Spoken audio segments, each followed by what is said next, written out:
Bonsoir à tous et bienvenue sur ITV. C'est parti pour votre magazine du dimanche, La Totale. Et voici le sommaire.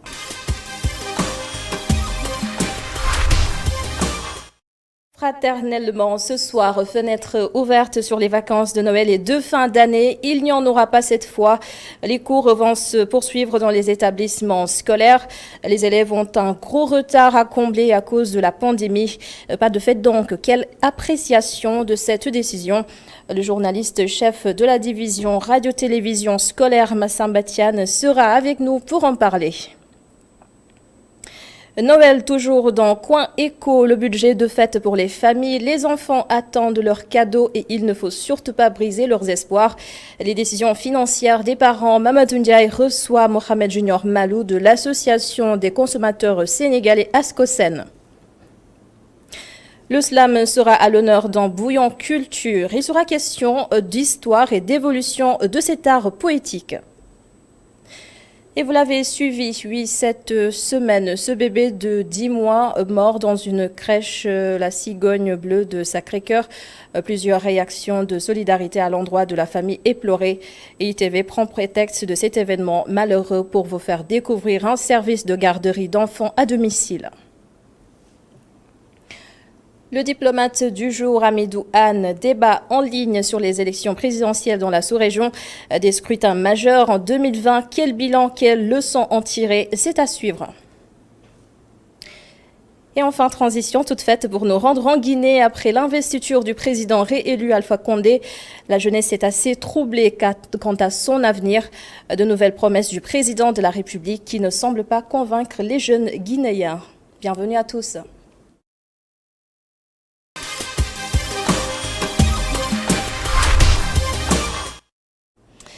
Pas de vacances de Noël cette année pour les élèves. Le calendrier scolaire s'adapte au contexte de pandémie.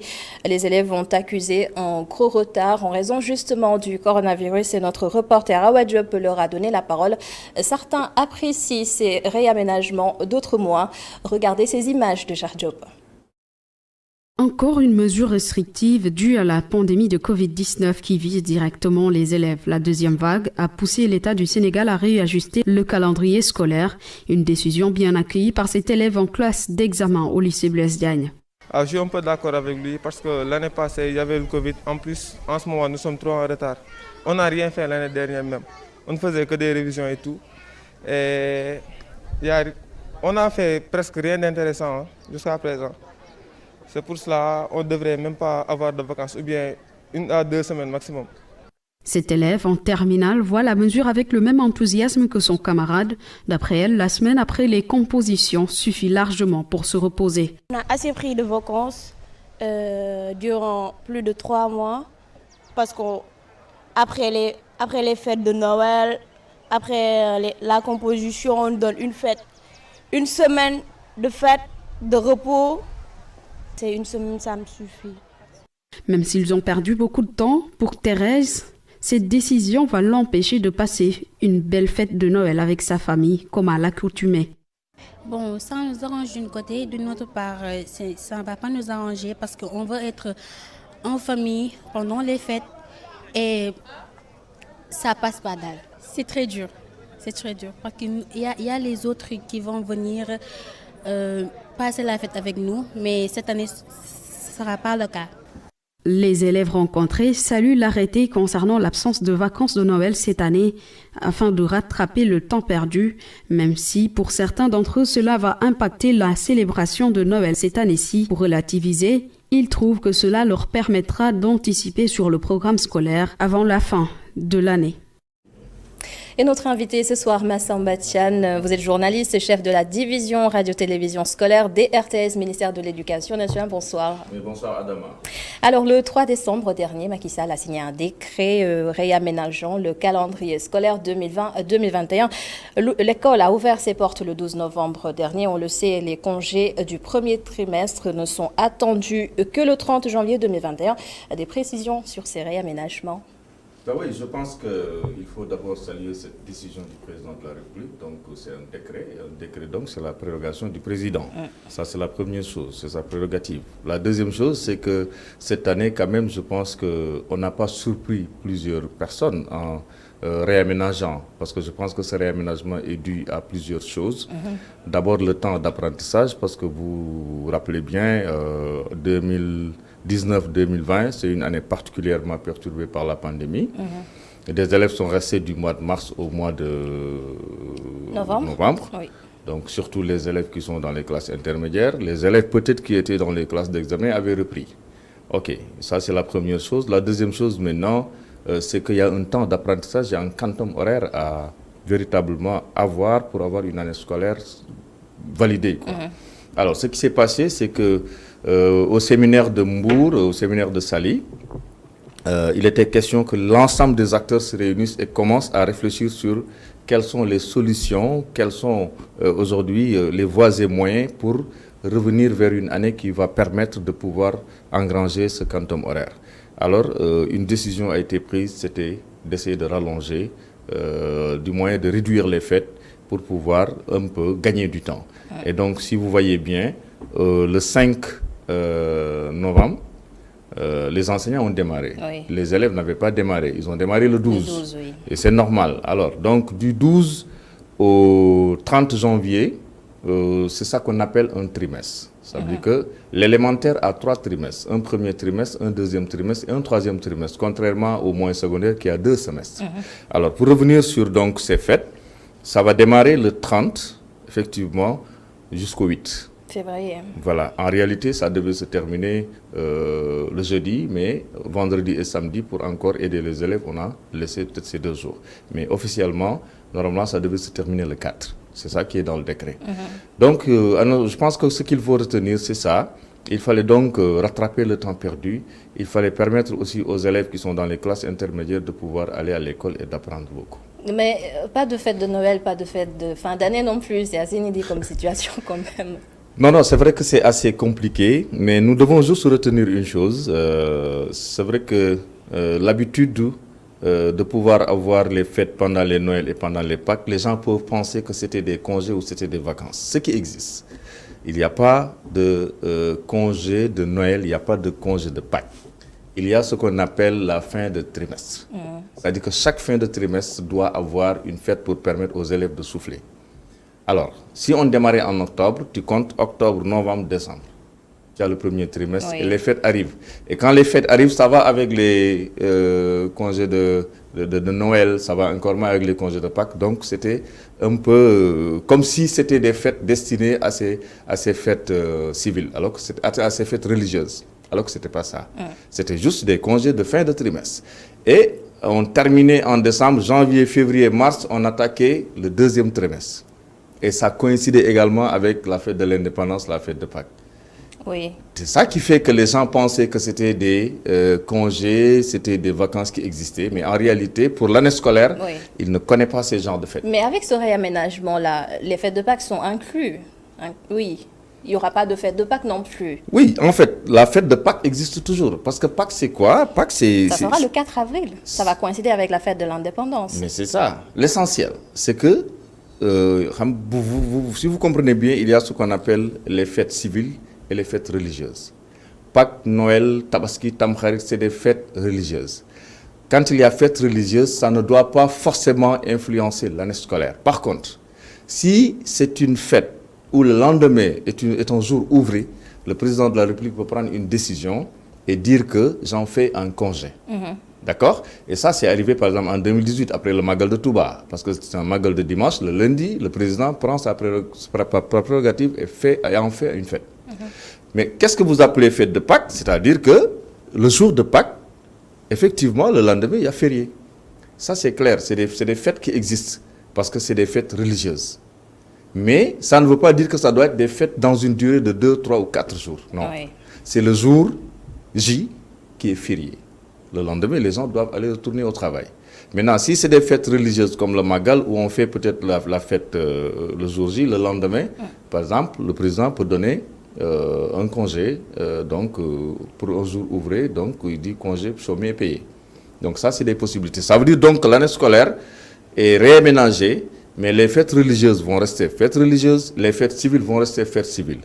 Si ça nécessite que le président lui-même prenne un autre décret, parce que simplement le lendemain devait être ouvré, il peut le faire pour un peu permettre aux gens de se reposer, ou de revenir de leur voyage. Mais selon vous, vous êtes journaliste et spécialisé dans l'éducation, selon vous, quel est l'état d'esprit des élèves quand même qui vont aller à l'école à Noël et à la fin de l'année? C'est vrai que ces genres de décisions, ces genres de mesures, c'est toujours écartelé entre deux sentiments. Un sentiment de satisfaction pour ceux qui pensent qu'effectivement il faut véritablement travailler pour atteindre le quantum horaire. Parce que nous avons fait le tour de quelques écoles où plusieurs élèves vous disent que mais nous, on n'est pas surpris parce que nous sommes en classe d'examen, nous voulons avoir le quantum horaire qu'il faut, nous voulons avoir le temps qu'il faut pour finir nos programmes. Pour ces élèves-là, ça ne change pas. Ils auront leur fin de semestre à partir du 30-31 janvier. Okay? Mais pour d'autres élèves, quand même, ils pensent carrément qu'on devrait leur donner quelques jours pour se reposer. Évidemment, c'est sûr que le 24, c'est un jour férié, le 31, ça va être un jour férié. Peut-être le lendemain, parce que le 24, c'est le Pâques, le lendemain 25, ça peut être un férié. Le 31 et le 1er, donc, ils peuvent ne pas aller à l'école. Mais quand même, c'est une année spéciale. Et quand on est dans une année spéciale, parce qu'en fait, c'est la crise. On est en situation de crise. Et en situation de crise, les systèmes éducatifs sont obligés de connaître des bouleversements. Et nous avons encore peut-être la chance de gérer cette deuxième vague de la pandémie. Mais vous allez dans beaucoup de pays aujourd'hui, les gens ont déjà commencé à fermer les écoles. Souhaitons qu'on n'en arrive pas là. Et comment est-ce que cette deuxième vague, comme on l'appelle, est gérée ici au Sénégal? On sait que dès le départ, le ministère de l'Éducation nationale avait mis en place un dispositif, un protocole sanitaire dans les écoles. Mais est-ce que c'est le même dispositif qui a été reconduit ou ça a été réaménagé également? Bon, de toute façon, comme je l'ai dit tout à l'heure, pour la préparation de la rentrée, il y a eu beaucoup d'ateliers avec les différents acteurs. Donc le ministre de l'Éducation nationale, Mamadou Talla, dans son option de faire dans l'inclusion, avait réuni tous les acteurs. Et les acteurs avaient effectivement réfléchi spécialement sur le protocole sanitaire. En réalité, à l'époque, il n'y avait pas encore peut-être cette deuxième vague. Mais la maladie était encore là. Et les gens avaient pris les devants pour dire, systématiquement, dans les écoles, mettons encore le peu de matériel qu'il faut véritablement pour protéger les enfants. Le masque était obligatoire, les gels étaient obligatoires. Il fallait également mettre des dispositifs qui devaient permettre le lavage des mains et tout. Donc ça, dans toutes les écoles, en principe, c'est en tout cas ce qui a été donné comme conseil. C'est ça qui devait être fait. Ouais. Évidemment, il faut quand même, le ministère va faire beaucoup d'efforts. L'État du Sénégal fait beaucoup d'efforts en distribuant des masques. Et jusqu'à présent, au moment où nous parlons, il y a encore des commandes de masques que le ministère est en train d'enregistrer pour encore continuer à aider les écoles. Et comme je l'ai dit, en démarrant, ce n'était pas sûr qu'on était sur la deuxième vague, parce qu'en ce moment, quand même, on avait un peu dominé la maladie. Mais aujourd'hui que la maladie refait surface, forcément, il faut que les gens corsent le dispositif. Et ça, je pense que le ministère de l'Éducation nationale est dans ces dispositions. Ils ont déjà commencé à convoyer, en tout cas à recevoir des lots de masques qui vont aller dans les localités. Évidemment, il y a toujours l'appui des partenaires. Les partenaires, c'est les collectivités territoriales, c'est les mairies, etc. C'est les parents d'élèves aussi. Parce que pour moi, chaque parent d'abord est le premier partenaire de son élève. Oui, mais justement, il y a des parents d'élèves qui commencent à se plaindre et disent que le dispositif sanitaire n'est plus respecté dans certaines écoles. Et des syndicats aussi. Non, ce qui est clair, c'est que le dispositif n'est pas respecté partout. Je ne sais pas à E-Média. Bah nous, on fait l'effort quand même. Je sais que dans les véhicules, un peu partout, il faudrait que la sensibilisation continue. L'école a cette chance quand même, au lieu de pouvoir, comme on dit, répandre la maladie, devrait pouvoir serrer et même servir de créneau pour pouvoir communiquer, pour pouvoir continuer la sensibilisation. Parce que je pense que chaque élève bien informé peut être un vecteur, peut être un relais. Ça veut dire donc que si aujourd'hui, dans certains établissements, effectivement, on a noté qu'il y a encore des difficultés, mais il faudrait que les gens, que les enseignants, que les directeurs d'école continuent à retourner peut-être des rapports de constat au niveau des IF et des IA, Oui. et que forcément qu'on puisse un peu avoir une idée, une cartographie claire de ces écoles où il faut rapidement renforcer. Notons que, par exemple, prenez la région de Dakar, la mairie de Dakar a pris beaucoup de bonnes dispositions. Et aujourd'hui, je suis sûr qu'en rapport avec l'IA de Dakar, si des problèmes sont signalés, automatiquement, ils vont prendre en charge pour aider. Parce que, je le reconnais, acheter un masque n'est pas toujours facile. Les parents d'élèves peuvent peut-être être un peu fatigués par rapport déjà à cette rentrée où il fallait chercher des fournitures, etc. Mais l'État est en train de mettre en place un dispositif. Les mairies doivent continuer également à accompagner les collectivités territoriales et les autres partenaires. Et même les ressortissants d'établissements, comme on dit, les anciens d'école. Je pense qu'aujourd'hui, il faut qu'on aille vers la participation communautaire. L'école ne peut pas être gérée spécialement par l'État, même si c'est son droit régalien de pouvoir le faire. Mais est-ce que les masques seulement, c'est suffisant? Si on sait qu'il y a beaucoup d'écoles sénégalaises qui sont quand même confrontées à des effectifs supérieurs à la normale.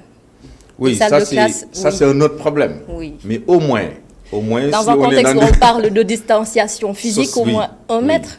Oui. Bon, ce qui est clair, c'est que dans certains établissements, ça peut être respecté, mais dans d'autres établissements, les effectifs sont encore pléthoriques. Oui. Qu'est-ce qu'il faut faire?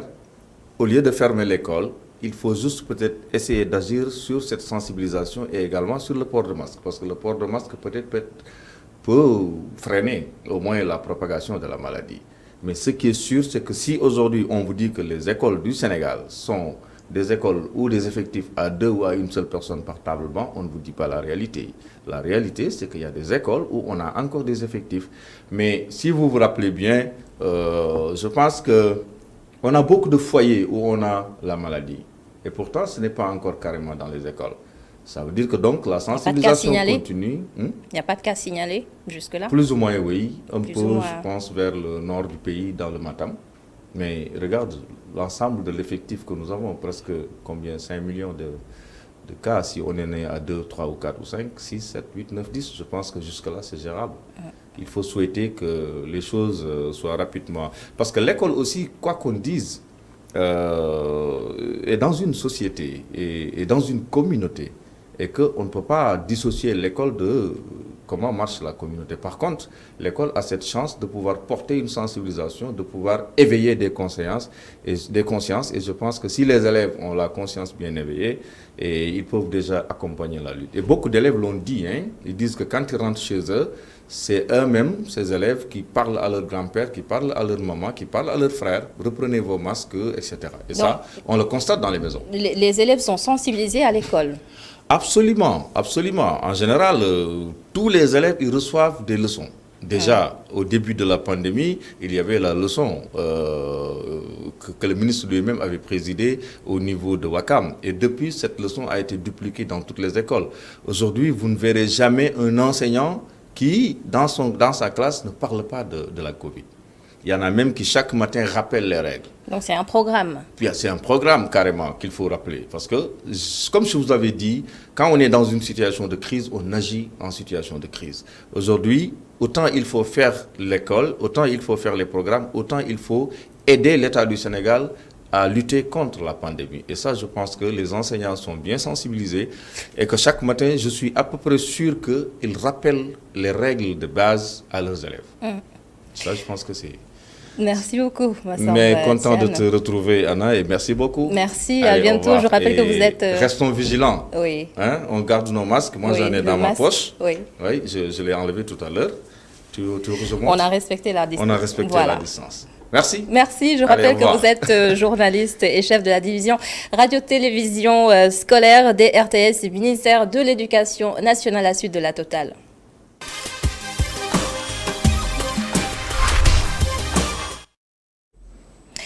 Coin éco, Noël et la fin d'année se profilent à l'horizon alors que les ménages ne se sont pas encore remis du choc économique engendré par la crise sanitaire mondiale.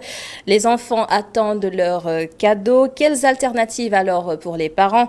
Ce qui est sûr, cette fin d'année sera particulière sur tous les plans. Maïssa Babou est économiste. Il nous éclaire ce soir sur cette conjoncture universelle. Adam Assar avec Seydina Mbaye. Contrairement aux années précédentes, la fête de Noël sera célébrée dans un contexte particulier.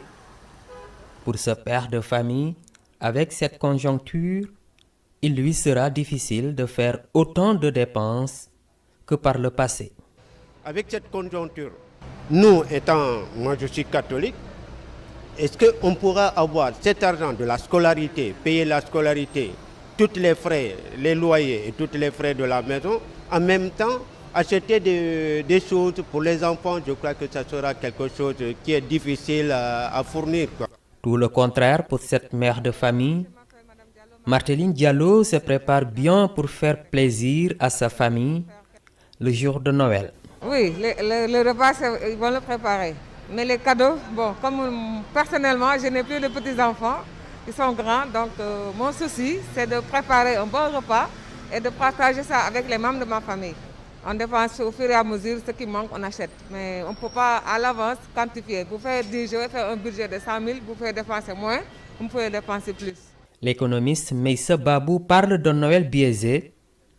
Selon lui, l'économie va prendre un sacré coup. Ce sera une fête de Noël biaisée.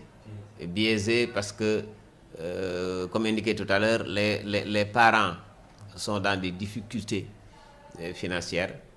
Les commerçants rechignent même à importer autant parce qu'ils comprennent parfaitement que c'est extrêmement difficile pour le moment, pour tout le monde, et que par conséquent, la fête sera forcément biaisée. Donc l'économie va prendre un sacré coup.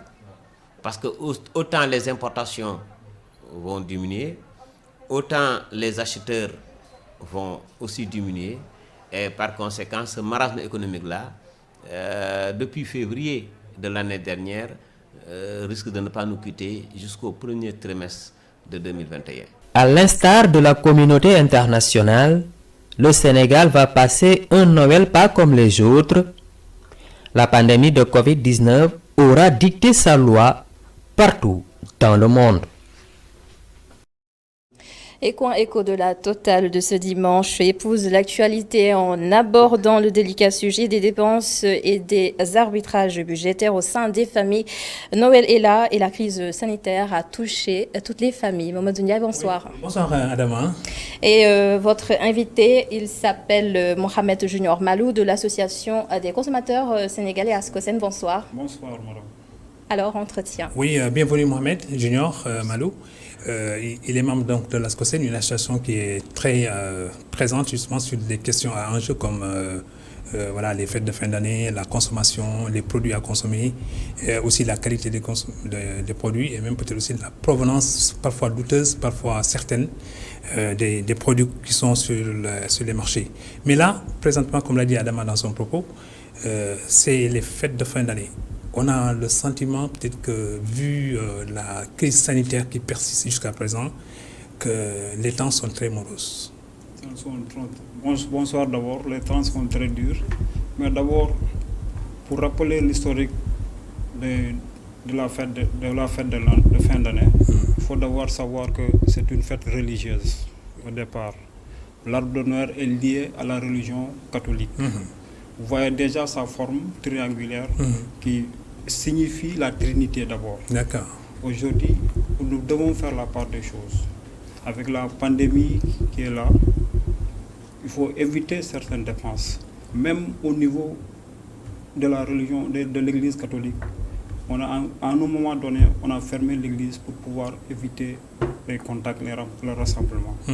Donc, si on croit réellement à notre religion, il faut à un moment donné suivre la religion. Aujourd'hui, nos musulmans, ou alors les musulmans sénégalais, devraient s'abstenir de célébrer donc Noël et laisser simplement leurs compatriotes chrétiens le faire. Effectivement, c'est ce qui doit se passer. Même si nous vivons en convivialité, aujourd'hui, nous devons pouvoir nous abstenir, je ne sais pas le mot. Oui, vous abstenir. Nous abstenir pour laisser aux chrétiens de fêter leur fête. Vous le dites non pas pour stigmatiser, mais vous le dites simplement pour une question d'efficacité de la dépense. Merci beaucoup. Je le dis pour une question d'efficacité, mais une question de prise de conscience aussi, pour éviter les rassemblements, éviter certaines rencontres, parce que la crise a touché l'essence même de l'homme sénégalais. De l'humanité. Mais M. Malou, les Sénégalais aiment beaucoup la fête. Ils aiment beaucoup la fête. Alors si vous les privez de cette fête-là, ils vous en voudraient. Hein? Les Sénégalais aiment beaucoup la fête, mais ce n'est pas une question de privation, mais c'est une question de prise de conscience. D'accord. Aujourd'hui, et certainement de réalisme. De réaliser, il faut être responsable et voir ce qui se passe aujourd'hui. On assiste aussi à une deuxième vague aujourd'hui et il faut beaucoup éviter les rassemblements. Alors, est-ce que l'ASCOSEN, dont la voix porte certainement, peut dire aux musulmans de s'abstenir de célébrer la fête et de laisser simplement les compatriotes chrétiens le faire, mais en même temps aussi peut-être de donner des arguments qui peuvent emporter la conviction de ces musulmans? L'ASCOSEN, son rôle c'est d'alerter. Nous devons les alerter mais aussi dénoncer. Nous allons alerter la population, le peuple sénégalais, leur dire, comme il y a la pandémie aujourd'hui, laissons les chrétiens fêter leur fête à leur façon. Parce qu'ils sont déjà conscients de ce qui se passe. Et aujourd'hui, même si les églises ont ouvert leurs portes, ils respectent les mesures barrières. Mais ça sera quand même difficile si l'on sait que fêter Noël et d'autres fêtes chrétiennes est ancré dans nos habitudes. Quand même. Oui, c'est ancré dans nos habitudes, mais aussi il faut qu'on puisse prendre nos responsabilités à un moment donné. Il faut qu'on change la disposition mentale des Sénégalais. Changer de comportement. Changer de comportement, oui. Alors, là, je crois que peut-être, tout le monde a pris la décision que, on s'achemine vers la fête, vers Noël, qu'ils soient chrétiens ou musulmans. Les enfants vont attendre des cadeaux. Oui. Maintenant, comment dans les familles s'organise la dépense pour l'achat des cadeaux? Voilà un point très important. Aujourd'hui, un parent qui achète un cadeau pour son fils, il est obligé d'acheter ça pour sa fille ou ses neveux qui vivent dans la même maison, sur le même toit.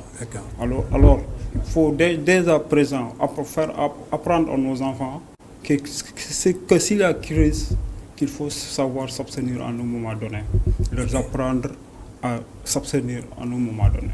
Se priver en quelque sorte. Comprendre la conjoncture qui prévaut. Oui, mais bon, ok, ça c'est un aspect. Mais l'autre aspect maintenant, c'est que les parents aussi vont dans l'année, parce qu'elle a été très dure depuis mars 2020, nous vivons cette crise sanitaire.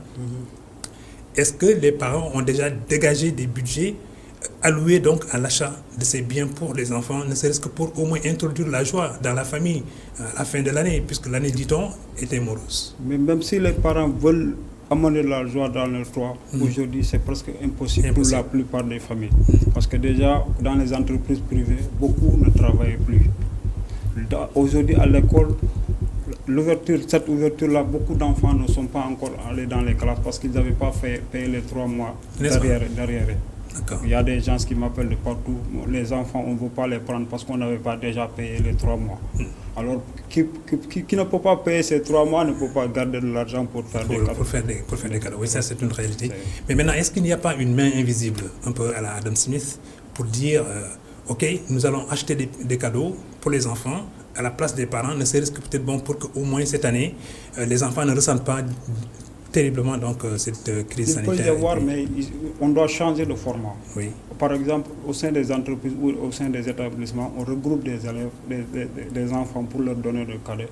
Et cette fois-ci, on peut le faire de manière particulière, pour leur envoyer directement chez eux, ou bien trouver une autre manière, mais pas le rassemblement, éviter le rassemblement. Peut-être glisser une question. On sait qu'il y a une deuxième vague qui s'est installée.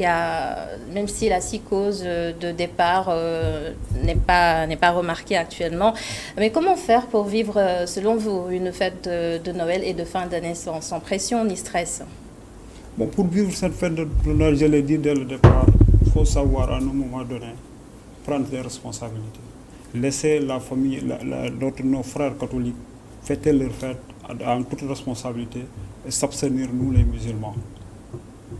Alors, qui de la femme et de l'homme est plus économe pour pouvoir peut-être se dire non, je ne peux pas voir mes enfants tristes le soir du 24, du 25 ou du 31 décembre, simplement parce que on nous dit de nous abstenir de payer. C'est certainement la femme. Oui. Et pourquoi la femme est plus économe que l'homme? Parce que déjà, elle vit au quotidien ce qui se passe dans les foyers. En principe, c'est elle qui doit demander même à son mari d'économiser ou de s'abstenir pour cette fête. Parce qu'elle sait ce qui se passe réellement. Aujourd'hui, les dépenses ne viennent plus comme elles venaient avant. Alors, il y a un économiste junior comme vous qui a également réfléchi sur l'organisation de plateformes. Par exemple, les familles qui, l'année dernière, parce qu'il n'y avait pas de crise sanitaire, ont célébré donc Noël, gardent par devers elles des objets, des jouets, des biens qu'on aurait pu mettre sur les plateformes après les avoir retoilettés et puis reconfectionnés ou peut-être réhabilités. Ça permettait sans doute aux maigres bourses de pouvoir acquérir justement ces objets à des prix peut-être bon marché. Et sans doute, cette plateforme-là aiderait beaucoup de monde à trouver justement des produits. Est-ce que l'ASCOSEN ne pourrait pas aider, ne serait-ce qu'à impulser cette dynamique-là, plutôt que de dire simplement abstenez-vous de fêter? Aujourd'hui, on assiste à un achat où on achète des produits qui peuvent se détériorer très rapidement, en peu de temps. Alors qu'on devrait acheter des produits de qualité, durables, pour pouvoir... Parce que chaque cadeau normalement doit être relatif à un âge. Chaque âge, si l'enfant dépasse cet âge, son petit frère viendra prendre ce cadeau l'année prochaine. Il va hériter de ce cadeau. Alors maintenant, quelle est la provenance de ces produits? On arrive au mois de décembre, peut-être fin novembre, on voit que le marché est inondé de produits. D'où viennent-ils? Le marché est inondé de produits, mais tous ces produits viennent de l'Europe, de l'Asie ou de l'Amérique, parce qu'au Sénégal, on n'a pas une institution ou une entreprise qui fabrique des cadeaux. Mais comme ça, c'est grave. On ne peut pas peut-être exposer nos enfants à des produits qui viennent d'ailleurs, parce que quand même un produit a aussi un message culturel, a une vocation culturelle. Si peut-être nous, nos enfants, ne sont pas outillés culturellement, les produits qui arrivent font une invasion et puis peut-être, c'est une déperdition même de l'identité de l'enfant. C'est pas normal. Un enfant qui vit au Sénégal doit avoir un cadeau qui va lui pousser à adopter ses valeurs, à vivre ses valeurs, à comprendre ce que c'est que réellement la culture sénégalaise. Mais aujourd'hui, nous achetons des cadeaux, nous avons vu des cadeaux accompagnés d'alcool aujourd'hui, qui nous viennent d'Europe. On a vu des cadeaux gays. Et tout ça n'est pas notre culture. Tout ça n'est pas notre culture. Et si on pense réellement à l'avenir de nos enfants, on doit éviter de leur donner des cadeaux venant d'extérieur. Même si on doit les prendre en Afrique pour leur faire comprendre qu'il y a des pays autour de nous, mais éviter ces produits qui viennent d'autres pays européens et qui ne correspondent pas à notre réalité. Mais alors, votre président, excusez-moi Adama, votre président, M. Momar Ndao, est un homme dont la voix porte, qui est une autorité incontestable également dans ce pays.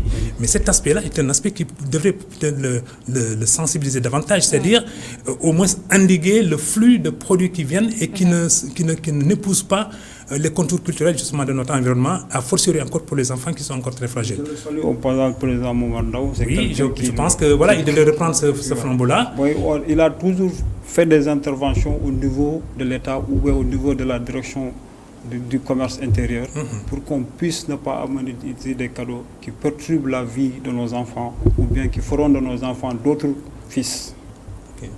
C'est ça que peut-être que c'est un combat que l'ASCOSEN devrait porter et mener quand même. Oui, à chaque fois nous avons dénoncé que tous les produits qui ne sont pas acceptables par notre culture, on l'a dénoncé. Et des fois même des lettres circulaires sortent au niveau de la DCI.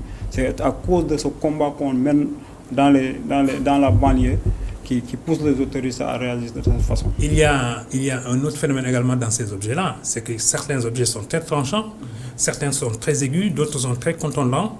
Et donc, il y a un danger, il y a une sorte de coefficient de dangerosité sur ces produits qui ne sont pas contrôlés à l'entrée. Si bien que les enfants, souvent, subissent des accidents ou peut-être certains produits sont inflammables.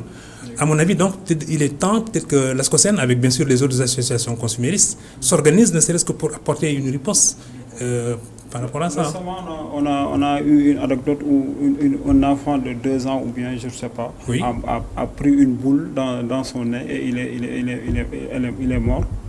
Les parents ont porté plainte, alors que les cadeaux qu'on donne aux enfants doivent réellement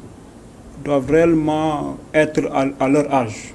C'est ça. À leur âge. Un cadeau d'un enfant de 2 ans ne doit pas être le même cadeau d'un enfant de 5 ans. D'accord. Mais en même temps aussi, peut-être, vous avez tantôt parlé donc de la direction du commerce extérieur ou intérieur. Mais à mon avis, voilà, on doit établir peut-être aussi des règles, disons, strictes de pénétration de notre marché par des produits venant d'ailleurs qui ne sont pas contrôlés en amont. C'est ce qui fait faillite parce qu'aujourd'hui, au Sénégal, il n'y a que les produits agricoles qui sont sous surveillance ou bien qui sont sous contrôle. Oui. Mais tous les autres produits, ils viennent de partout, à n'importe quelle heure, n'importe comment. Pourquoi? Parce qu'ils sont bon marché ou bien... Ils sont bon marché peut-être, mais aussi il n'y a pas un contrôle. Il n'y a pas un contrôle de ces produits. Il n'y a pas un contrôle. Il vous reste 2 minutes. Voilà, mais ce contrôle, c'est effarant qu'il n'y ait pas de contrôle parce que quand même, les enfants, ils doivent grandir. Et je vous donne l'exemple des États-Unis où peut-être, à un moment donné, la communauté afro-américaine a dit mais arrêtez de nous servir justement des jouets d'enfants blancs. Nous également, nos enfants doivent avoir des unités de représentation. Et du coup, ils ont commencé maintenant à s'organiser. Et je pense qu'aujourd'hui, non seulement le marché afro-américain est un marché puissant, de l'ordre de 20 à 25 milliards de dollars par an, en termes de jouets et de cadeaux pour les enfants, mais en même temps aussi, ils ont permis d'avoir un périmètre identitaire à l'intérieur duquel évoluent les enfants afro-américains, mais sans qu'il y ait animosité avec peut-être les enfants appartenant aux autres ethnies ou aux autres races. Aujourd'hui, il est temps d'investir dans ce domaine, oui, au Sénégal et en Afrique. Avez-vous identifié des industriels ou des chefs d'entreprise qui pourraient être sensibilisés sur ces questions-là? Dans tous les secteurs d'activité, au début, ce sont les étrangers qui les implantent. Mais aujourd'hui, on voit que les Sénégalais ont commencé à investir dans leur pays. Alors, les gros investisseurs doivent pouvoir investir au niveau des cadeaux pour les enfants. Quelle est la taille du marché des jouets au Sénégal? Là, c'est d'une taille, je ne peux pas vous donner exactement le chiffre, mais il est très important. Et quel est le budget moyen d'une famille qui veut investir sur des jouets pour ses enfants? 25-35 000. 25 000, c'est la fourchette, quoi. C'est la fourchette, oui. Ok. Malou, merci beaucoup. Merci, c'est intéressant. On a retrouvé un peu notre jeunesse avec cet environnement. C'est moi qui vous remercie. Merci Mamadou Ndia, merci également à votre invité, M. Malou, de l'Association des consommateurs sénégalais. Merci.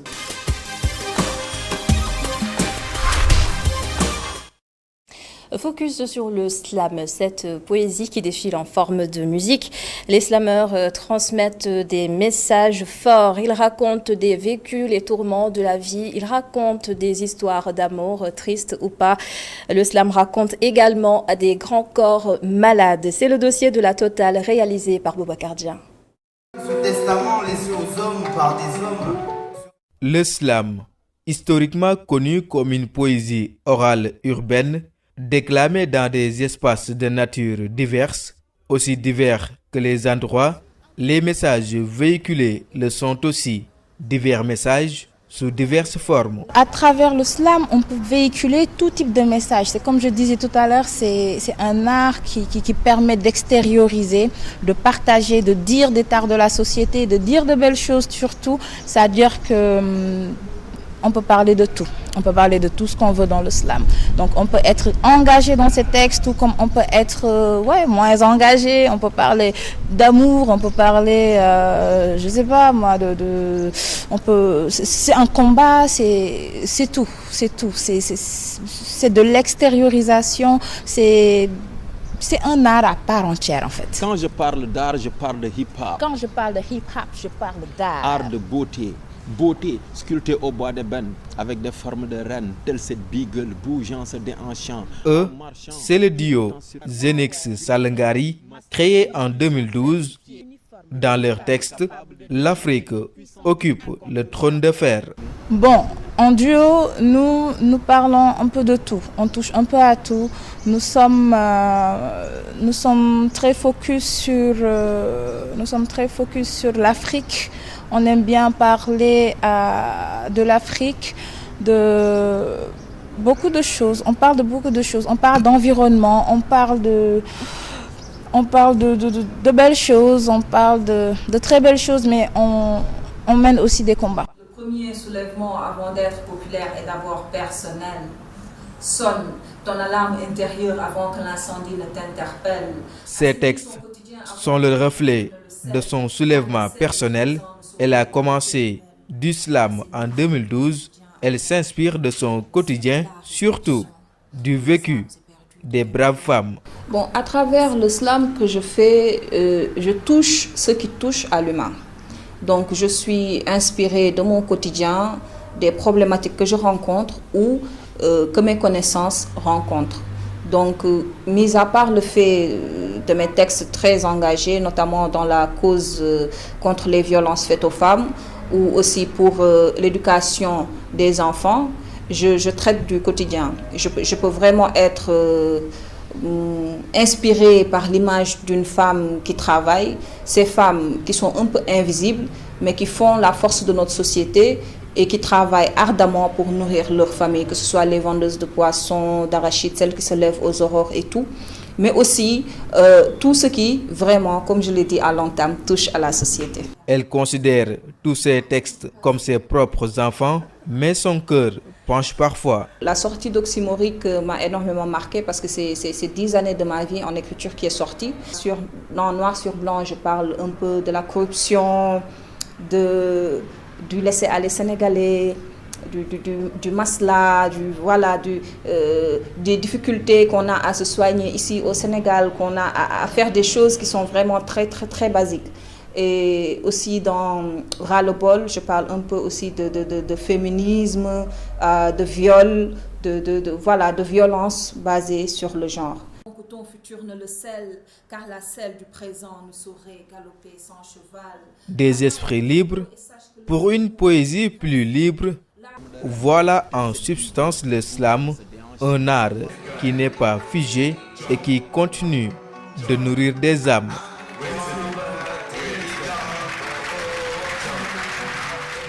Il vient de me rejoindre sur ce plateau. Boubacar Dieng, bonsoir. Bonsoir Adama. Alors quand on entend les textes de slam, on a l'impression qu'il nous parle, qu'il raconte notre histoire. Quelle est l'origine du slam ? Oui, merci beaucoup Adama. Effectivement, comme vous l'avez dit, à travers le slam, on raconte différentes histoires, comme ça a été dit avec Zenix et le duo Salngari, de même que Samira Fall. Donc, mais il faut savoir que le slam est né en 1987. Donc, l'idée est venue d'un poète américain qui s'appelle Mark Smith. Donc, lui, son but, il voulait que le slam vienne pour un peu limiter donc la complication due au poème, donc pour rendre plus léger les poèmes, que les gens puissent s'approprier les poèmes comme il le faut. Raison pour laquelle on peut noter même que le premier événement de slam en Europe a eu en 1993. Et vous voyez, depuis lors, il y a une appropriation des artistes donc, qui font du slam. Et dans un pays comme la France, par exemple, une note d'information, le slam s'est développé dans les années 90, et, sans doute avec le premier album de Grand Corps Malade que nous connaissons tous, le précurseur sans doute en France. Mais quelle est la place du slam ici au Sénégal ? Au Sénégal, le slam tente tant bien que mal de se frayer un chemin, parce que vous savez bien qu'au Sénégal, donc, dans notre culture, il y a le folklore qui prédomine. Donc le rap aussi essaie de se faire un chemin, mais c'est le mbalax qui est au-dessus. Les Sénégalais sont habitués au mbalax, donc ils consomment beaucoup plus de mbalax que de slam ou de rap. Mais le slam tente tant bien que mal d'avancer, de se faire connaître, raison pour laquelle il y a des slameurs comme le regretté El Farouk, donc, qui est décédé, le jeune, qui avait gagné le prix africain du slam, donc à qui nous souhaitons que son âme repose en paix et que le bon Dieu l'accueille dans son paradis céleste. À part ça, on peut dire que le slam donc, essaie de s'en sortir pour se faire une place dans la sphère musicale sénégalaise. C'est ça. Et c'est la plupart du temps, ce sont des jeunes. Oui, ce sont des jeunes qui font du slam. Ce sont des jeunes. Et le slam, Adama, on peut préciser que le slam est différent du rap. Parce que dans le rap, donc, les rimes sont obligatoires. Mais dans le slam, les rimes ne sont pas nécessaires. Donc on peut se passer des rimes. Et dans le rap aussi, les paroles sont accompagnées de musique. Mais dans le slam, on peut se passer de la musique autant pour moi, et faire des paroles qui vont éveiller, qui vont transmettre un combat, des messages qui pourront aider les gens. Je suis sûre que vous avez quelques paroles pour nous. Non, je n'ai pas de paroles pour vous. Mais en tout cas, je peux vous dire que le slam, c'est la bonne ou bien la meilleure des musiques qui soit. Merci, Boubacar Dieng. Je vous en prie, rendez-vous dans une semaine.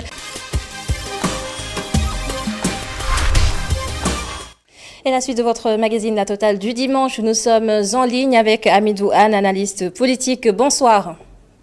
Bonsoir. Alors, des scrutins majeurs se sont déroulés cette année 2020 en Afrique, juste à côté, en Guinée, en Côte d'Ivoire ou encore au Burkina Faso. Pas d'alternance dans ces trois pays, nous l'avons constaté. Votre appréciation de ces présidentielles? Oui, c'est des présidentielles qui ont conforté les présidents sortants qui ont tous été réélus.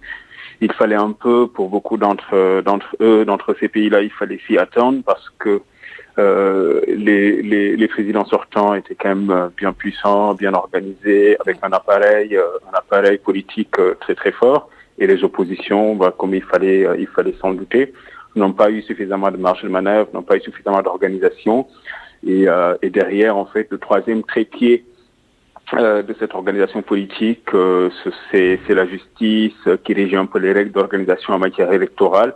Et souvent, en fait, ces outils, ces pouvoirs judiciaires-là ont été plus ou moins aux côtés des présidents sortants.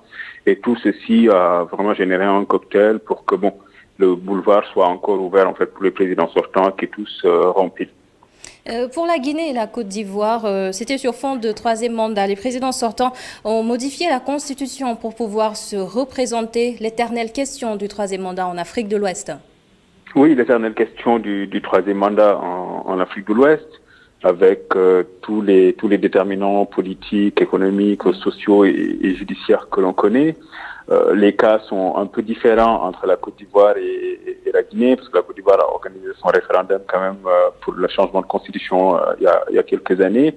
Pour la Guinée, effectivement, c'est un référendum express qui a été organisé dans des conditions absolument calamiteuses par Alpha Condé pour un seul objectif, c'est-à-dire pouvoir être réélu pour un troisième mandat, même si Alpha Condé et ses partisans eux-mêmes parlent plutôt de premier mandat de la nouvelle République.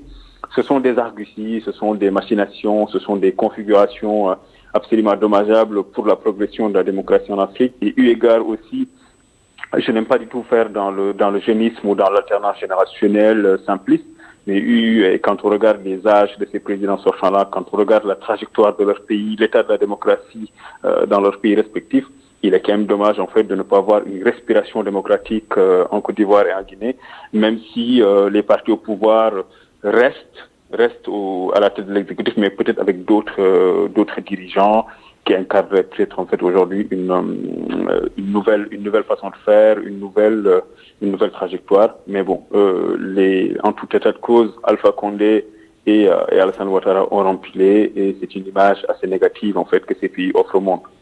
Alors, Hamidou Anne, il y a un autre pays de l'Afrique de l'Ouest, le Niger, qui s'apprête à organiser sa présidentielle ce 27 décembre.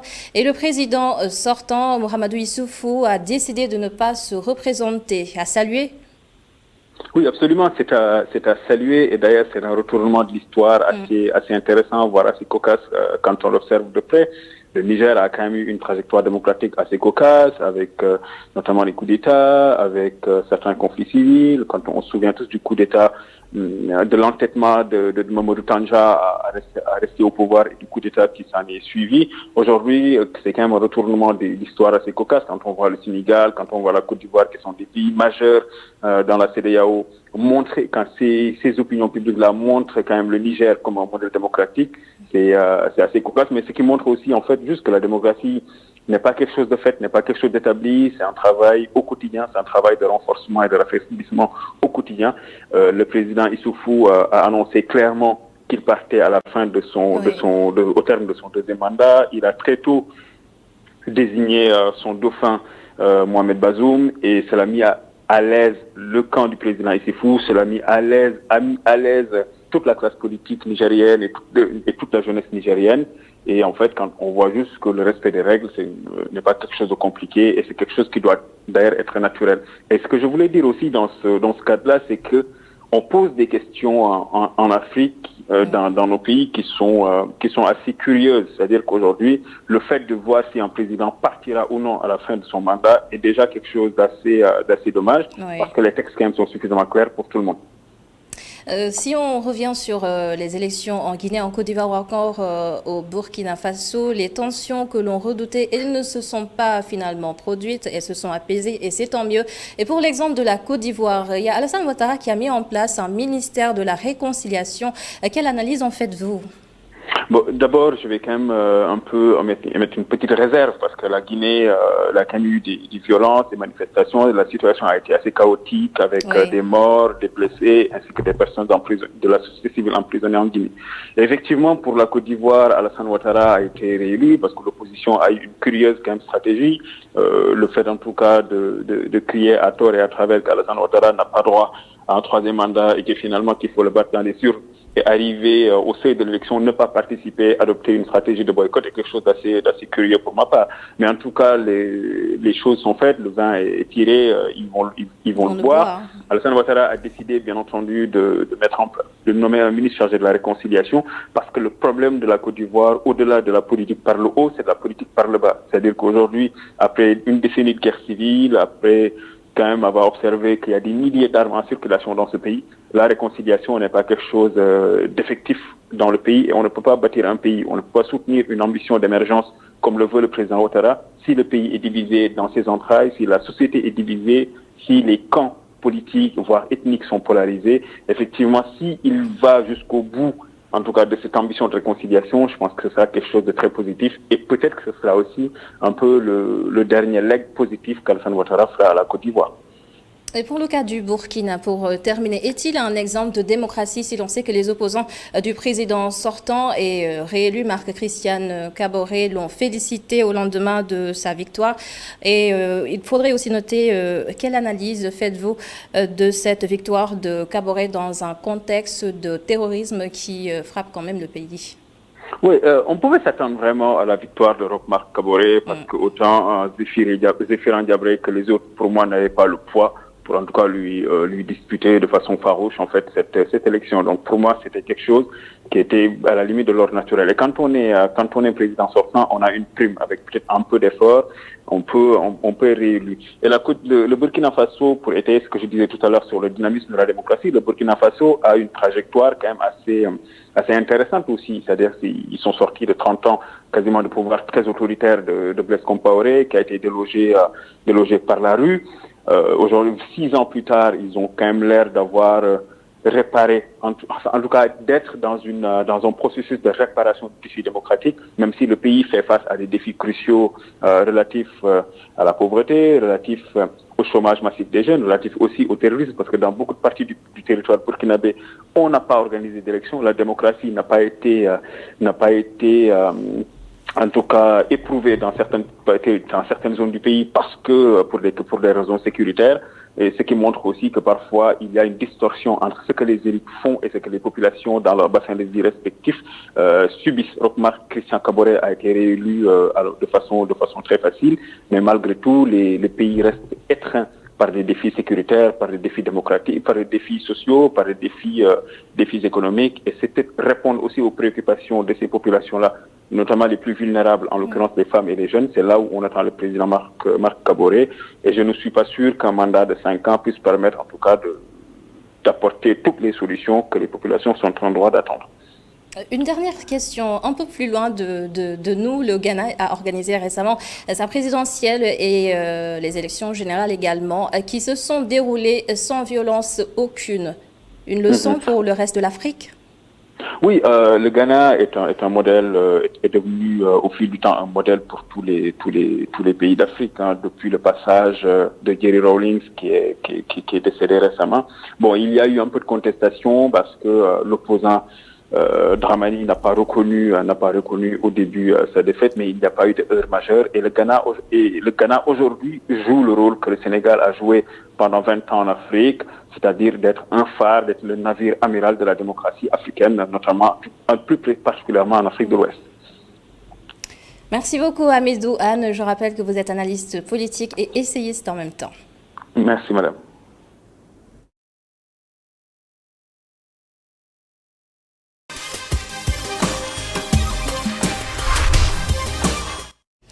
Transition toute faite pour notre rubrique ailleurs. Et c'est parti pour la 4e République en Guinée. Lors de son investiture, le président réélu Alpha Condé a promis de placer les jeunes et les femmes au cœur de ce nouveau mandat. Cet engagement fait l'objet de controverses, surtout chez la jeunesse, partagée entre optimisme et pessimisme. À Conakry, Mamadou Mortar Soirée et Alou Yombounou sont allés à leur rencontre. À Lambagny, dans la commune de Ratoma, comme chaque matin, Boubacar Camara vient voir ses amis. Ici, c'est la base, point de rencontre créé par le RPG Arc-en-Ciel pour aider à la réélection de son candidat, Alpha Condé. Boubacar a soutenu le projet et les raisons sont multiples. Lors de l'élection présidentielle 2020, nous avons trouvé nécessaire de faire une petite initiative pour trouver un coin de rencontre au bord de la route pour le soutien du parti RPG et le professeur Alpha Condé. Donc, c'est sur ces bases que l'idée là est venue avec des amis de l'association. Au fait, quand on prend sur le centre de Lambagny ici, on peut avoir 5 à 6 bases. À Lambagny ici, il y a 6 bases, oui. Donc, toutes ces bases-là sont vraiment vivent en harmonie et se donnent la main pour le soutien du professeur Alpha Condé. Mais au fait, ce n'est pas concernant du tout comme les hommes entendent pour le soutien du professeur Alpha Condé, mais c'est sur la sauvegarde du littoral pour ne pas que, au moins lors des élections, pour ne pas que d'autres jeunes viennent dans des autres quartiers pour venir faire la déstabilisation au niveau de ce quartier ou sur le littoral ici. Les élections sont derrière, le but est atteint. Ces bases initiées par le parti au pouvoir servent aujourd'hui de passe-temps à ces jeunes, pour l'essentiel sans emploi. Parce que pour le moment, j'ai pas de boulot pour le moment. Donc j'ai pas de travail pour le moment. Donc c'est à cause de ça que maintenant je suis là avec des amis, avec des frères et on est là, on se donne des idées, on dialogue entre nous. Des fois même on parle ce qui va, ce qui ne va pas. On essaie de nous donner les idées quoi. Qu'est-ce qu'il faut réellement? Ce qu'il faut pour que la Guinée décolle, pour qu'il y ait des emplois, la question peine à trouver réponse, alors forcément les jeunes sont de plus en plus exigeants. Des aides, de quelques miettes, des prix de thé, des prix de canal, nous les recevons. Même par rapport à la formation, moi par exemple, je peux dire, on est tellement nombreux de diplômés dans cette base, mais moi personnellement je n'ai pas réussi. Si d'autres en ont réussi, je ne connais pas. Ils sont venus vers nous parce qu'ils ont vu leur intérêt. Nous on peut les aider. Est-ce qu'on peut avoir le pouvoir? Est-ce que vous comprenez? Dans tous les sortes qu'ils ont, ils ont offert, ils ont amené les télés, les baffes, les agents, tout ça là, ça y va dans leur intérêt. Ça y va pas dans notre intérêt. Hein. Il faut qu'on se dise la vérité. Est-ce que vous comprenez? Donc on veut que cette manipulation, il faut que ça cesse maintenant quoi. Est-ce que vous comprenez? Donc, ce que je veux dire réellement, hein, on ne peut pas passer, on ne peut pas passer tout notre temps, toute notre vie assis sur cette base ici et regarder la télé et préparer le thé. Ça ne peut pas être comme ça. Est-ce que vous comprenez? En effet, lors de la campagne, le RPG Arc-en-Ciel, parti au pouvoir, a eu l'idée d'installer des points de rencontre entre jeunes dans quasiment tous les quartiers de la ville. Aujourd'hui, ces points de rencontre, à l'époque dédiés à la réélection du président Alpha Condé, sont aujourd'hui devenus des points de prise de conscience pour une jeunesse de plus en plus désespérée.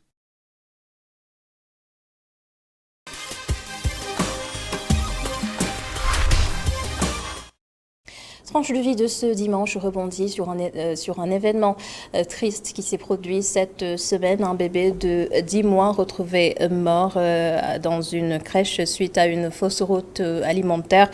Et nous allons rendre visite à une dame, Fatou Diop. Elle adore les enfants, c'est toute sa vie. Alors qu'elle est diplômée en informatique et réseau, Kali Nounou, c'est son entreprise spécialisée en babysitting. Entretien très passionnant avec Omar Khan. Elle s'appelle Fatou Diop. Diplômée en informatique et réseau aux États-Unis, un diplôme qu'elle a rangé depuis 3 ans maintenant pour suivre sa passion pour les enfants. Une passion qui l'a amenée à fonder Kali Nounou, une société d'aide à domicile avec des objectifs clairs. C'est une passion parce que je pense que les enfants sont les adultes de demain et une prise en charge dès le plus jeune âge, ce qui déterminera l'adulte qu'ils deviendront demain. Donc je pense qu'il faut commencer dès maintenant leur éducation. Et nous, notre objectif, c'est de vraiment pouvoir expliquer qu'aux Sénégalais, en fait, qu'il faudra investir beaucoup plus sur la prise en charge de leurs enfants. C'est très, très, très important parce que laisser son enfant à un inconnu toute la journée, il n'y a pas de caméra, vous ne savez pas ce qui se passe. Il peut y avoir des dégâts physiques qu'on peut remarquer sur le coup, mais le plus dangereux, c'est les dégâts psychologiques par rapport à comment on éduque l'enfant, comment la nounou prend soin de l'enfant. Alouette, gentille alouette, alouette. Pour éviter tous ces dégâts, Fatou Diop met à la disposition de ses clients des nounous bien formés pour s'occuper des enfants. Nous la formons donc sur 2 à 4 semaines. Donc comme je l'ai dit sur la puériculture déjà c'est pour leur apprendre comment s'occuper d'un bébé, par exemple comment donner le bain à un bébé, comment administrer les médicaments, comment soigner un bébé, comment même habiller un bébé, comment faire à manger à un bébé, parce qu'il faut connaître le régime d'un enfant, par exemple de 0 à 6 mois, ce que l'enfant doit manger, au-delà de 6 mois, la diversification alimentaire, comment ça se passe, etc. On leur fait aussi des cours sur la psychologie infantile, parce que être avec un enfant, c'est pas évident. Donc il faut connaître l'enfant, son environnement, comment sa psychologie est faite pour pouvoir gérer cet enfant. On leur apprend aussi des activités ludiques, donc comment faire la peinture avec les enfants, le coloriage, les puzzles, la lecture. Donc c'est des choses pour les aider dans l'éveil infantile.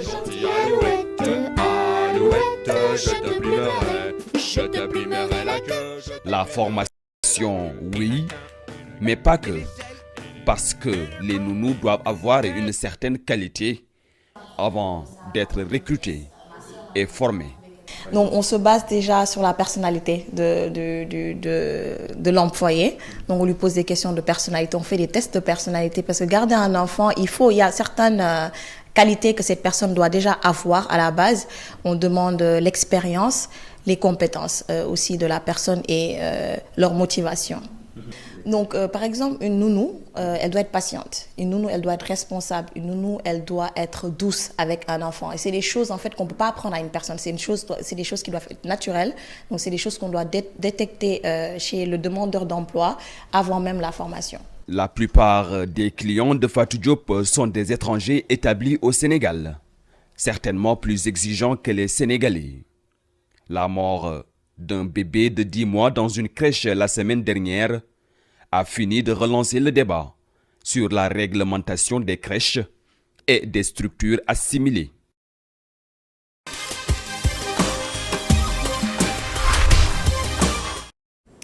Et si vous aimez le Soupou Kandja, cette découverte devrait vous intéresser. Le gombo, une espèce frolale connaissant très bien au Sénégal, mais nous ne savions peut-être pas que ses racines et ses feuilles sont pleines de vertus. Immersion au champ école de l'université Cheikh Anta Diop de Dakar, où les étudiants en agro-ressources végétales et entrepreneuriales ont fait de cette culture un sujet de leurs études. Kessendoura. Le champ école de l'UCAD est en effervescence. Les étudiants procèdent en ce moment à la dernière étape de l'exploitation du gombo, l'aboutissement d'un trimestre de travaux pratiques. Cela fait plusieurs mois qu'ils font pousser cette plante si caractéristique de notre pays, de quoi agrémenter leur documentation. Elle se développe très très bien au Sénégal d'une manière générale, puisque j'ai dit que c'est une plante annuelle qui a besoin de beaucoup d'eau, du fait que le Sénégal dispose de saison C et de saison pluie. Ce qui fait que certes on peut le cultiver dans toute l'année, mais sa domaine de prédilection c'est pendant la saison des pluies. Donc pendant la saison des pluies, tu as beaucoup d'eau, donc c'est facile de cultiver le gombo. Et tu prends juste, si tu masses le fruit, c'est grand, donc tu peux les garder. En saison de pluie, tu creuses, tu mets. Ensuite, tu fais un petit entretien, des herbages et tout ça. Voilà, tu as ton gombo. Donc là, nous sommes en face donc de l'exploitation qui est assez vieille parce que c'est arrivé presque à terme. Donc les récoltes ont déjà commencé depuis des semaines. Alors il reste peu pour que vraiment l'exploitation termine parce que c'est une plante annuelle. Donc la plante boucle son cycle en un temps donné et qui est 3 mois. Vous l'aurez compris, pas besoin de passer en pépinière. L'exploitation du gombo se fait en semi-direct.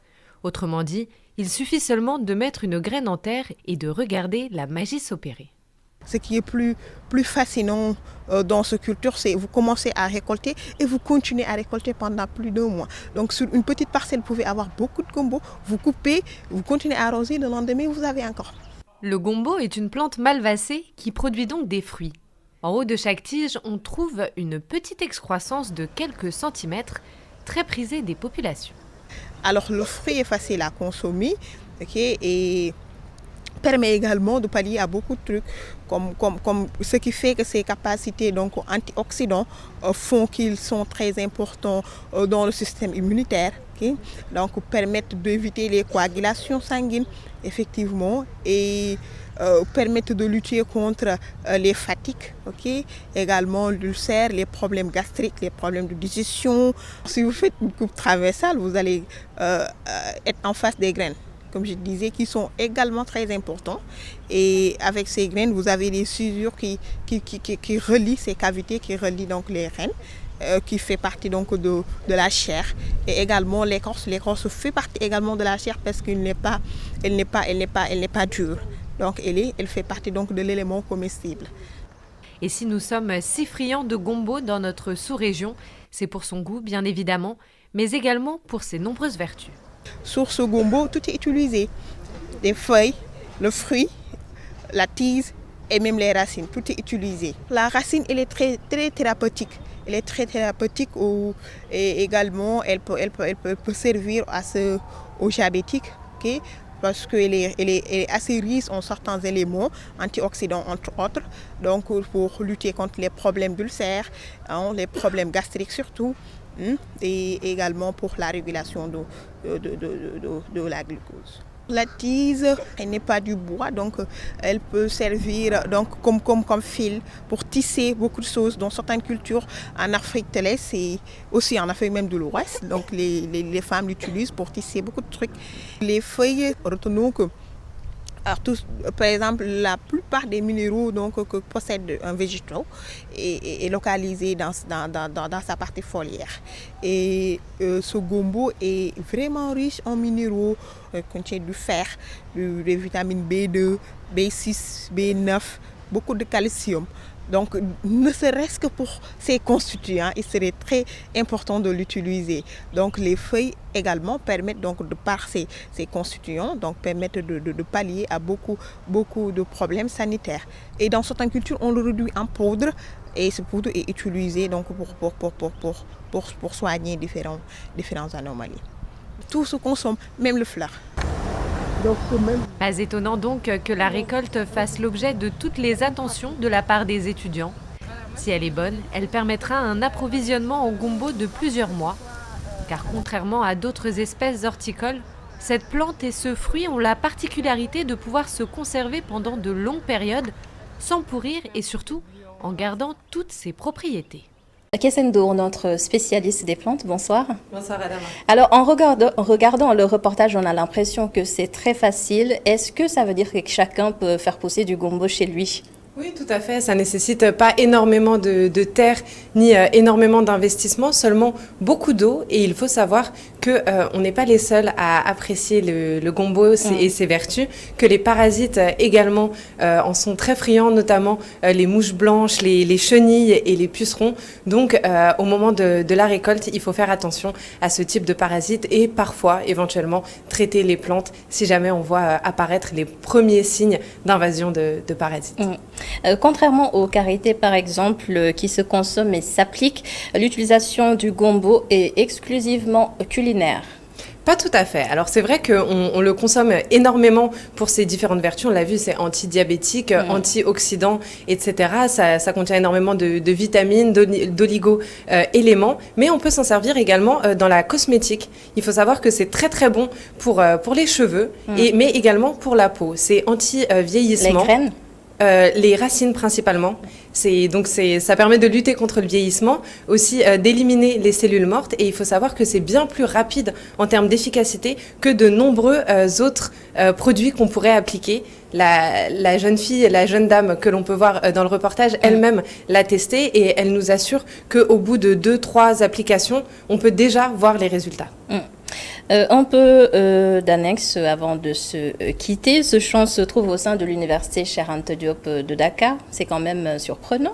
Oui, c'est vrai que beaucoup de gens ignorent qu'il y a un jardin botanique de plus de 3 hectares au sein même de l'université. On parle souvent du parc de Han. Il faut savoir que ce champ-école fait plusieurs centaines de mètres carrés et qu'il se trouve, encore une fois, au sein même de l'université. Et c'est ce qui permet à ces étudiants d'y faire leurs travaux pratiques. Et ça leur permet également d'avoir accès à la terre, car en les rencontrant, cette classe à peu près d'une vingtaine d'élèves, on se rend compte qu'ils font face à beaucoup d'obstacles, que ces futurs agriculteurs, ce seront les experts de l'agriculture de demain, pour optimiser leur culture, ont du mal encore à avoir accès à la terre, à beaucoup de choses en fait nécessaires à l'agriculture. Et pourtant, c'est ce savoir qu'ils acquièrent chaque jour qui permettrait d'augmenter nos rendements et d'améliorer la condition des agriculteurs de demain au Sénégal. Est-ce que vous aimez le gombo ? J'avoue que pas tellement, mais justement les étudiants m'ont donné une petite astuce. Ce qui me rebute, c'est l'effet gluant de ce fruit. Et alors apparemment pour en conserver tous les bienfaits sans pour autant avoir cet aspect un petit peu, encore une fois, gluant et peu attrayant à mon sens, on peut tout simplement le faire tremper dans l'eau et le conserver une nuit et boire l'eau par la suite, ce qui permet de bénéficier de tous les bienfaits du fruit sans pour autant avoir les aspects un petit peu rébarbatifs. Oui. Voilà. Merci beaucoup, Kessendo. Rendez-vous dans une semaine. Oui, à samedi prochain, à dimanche prochain. Oui, une autre plante à découvrir. Oui, je pense qu'on retournera encore une fois au jardin botanique. Est-ce que ce sera dans le champ école ou est-ce que ce sera dans la partie un peu plus forestière, je dirais. On verra, c'est un petit peu la surprise. Merci beaucoup. Rendez-vous dans une semaine. Tout de suite, la dernière partie de cette Total dimanche.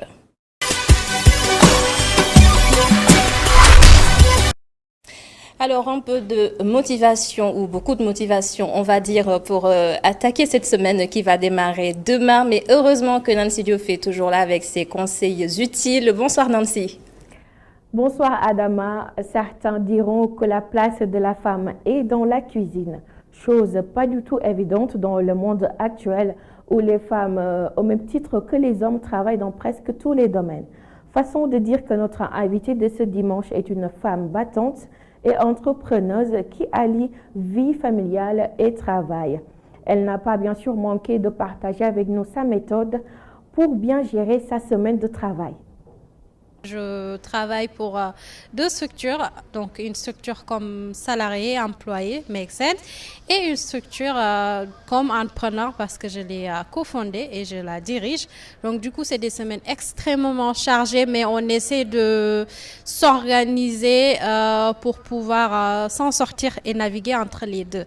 Parce qu'en fait, il y a un oncle qui me disait « Whatever you do, a day is 24 hours ». Donc tout ce que tu peux faire, une journée, c'est 24 heures. Donc il faut savoir maximiser son énergie parce que tu ne peux pas ajouter une seule heure dans la journée. Alors moi je leur dirais d'essayer de se faire déjà des calendriers et de les remplir on a daily basis, comme on dit, par jour, et de pouvoir se dire qu'aujourd'hui, par exemple, pour 1 heure de temps, je vais travailler sur telle chose.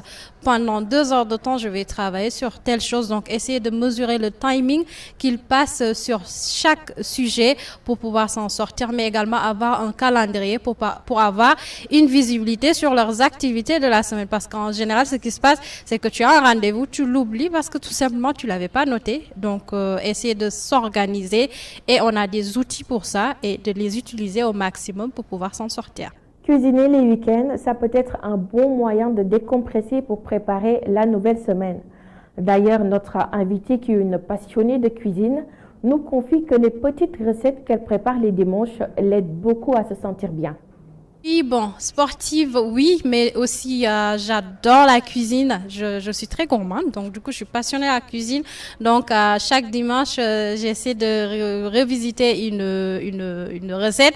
Donc, je suis une amatrice de YouTube, donc pour découvrir de nouvelles recettes, surtout végétariennes, pour pouvoir m'améliorer dans ce sens. Bon, c'est assez difficile de dire qu'on sait qu'on va passer une bonne semaine ou pas, mais ça va dépendre des bonnes nouvelles que tu reçois le week-end, mais aussi de comment est-ce que tu as passé ton week-end. Je pense que si tu work hard, play hard, comme moi je fais, parce que je passe de très bons week-ends, j'essaie souvent de sortir de Dakar pour prendre un maximum d'énergie et d'air frais. Donc du coup, ça fait que mes semaines, elles commencent bien, et je suis aussi passionnée de ce que je fais. Donc du coup, ça rajoute un peu de à mes semaines. Donc, je suis pas du genre I hate Mondays, I love Mondays. C'est bizarre, mais voilà, c'est comme ça. Merci Nancy pour ces conseils utiles et bonne semaine. Week-end égale. Merci, bonne semaine aussi à vous et à tous nos téléspectateurs. Merci également à vous d'avoir été avec nous. La totale dimanche, c'est fini. Un merci également à toute l'équipe. Rendez-vous dans une semaine sur ITV. Bonsoir.